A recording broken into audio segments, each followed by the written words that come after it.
tuweze kuonyesha performance nzuri siku hii ya leo. Bado tunaonekana tuna safari ndefu sana. Huwezi kumlaumu wetu kwa sababu alitolewa Kagoma. Hata Kagoma angekuwepo tungeadhibiwa tu. Maana leo ilikuwa Yanga ashinde, hata sare tu Yanga angekuwa bingwa. Kwa ujumla tujipange kwa ajili ya mwaka kesho.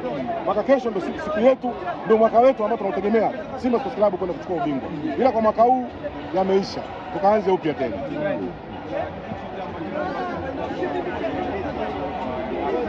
Ndio tunajifunza quality. Yanga anacheza ambao wana quality, wana uwezo mkubwa. Na leo uliona, leo hata kama Kagoma angebaki, tungefungwa tu. Na ukiangalia Yanga anahitaji hata sare kuweza kushinda. Kwa hiyo leo hamna lawama, sisi ni lawama kumpelekea kiongozi wala mchezaji yoyote. Yanga Afrika walikuwa vizuri, kudanganya. Yanga Afrika leo walikuwa vizuri, wanastahili kushinda mechi.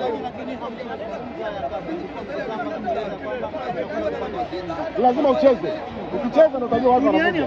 Leo tumegundua kwamba quality Yanga ilikuwa kubwa, na imewazidi. Na alikuwa tufunge mpaka goli la 3. Refa akasema offside.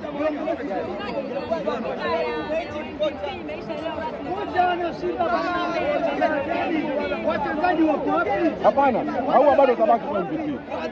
Hii game ya leo sio kusema kwamba kwa sababu tumefungwa ndio sisi ni washindi wa pili. Na ushindi wa pili sio lele mama kwa ligi ilivyo kwa ngumu.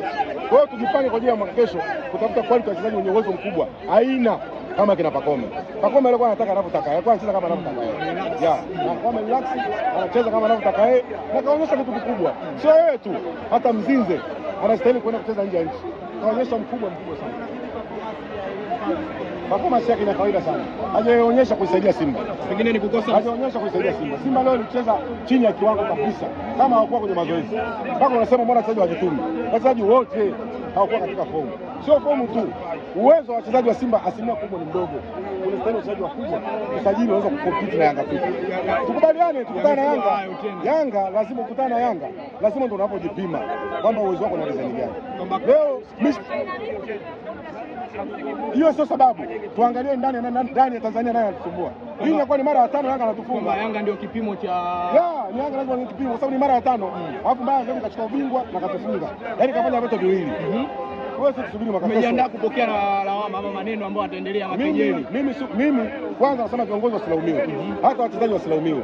Kinachotakiwa tupate wachezaji wapya wakaweza kukompiti na timu kama Yanga Afrika. Na tupate kocha na mabadiliko wa Simba Sports Club.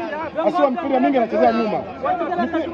Kwa mfumo wake anaotumia kupata ushindi na kazi sana. Kwa mfumo wa Simba. Hata kama analeta mchezaji gani. Kwa hiyo maneno haya badilike ili tuendelee kwenye maisha mengine ambayo tunastahili.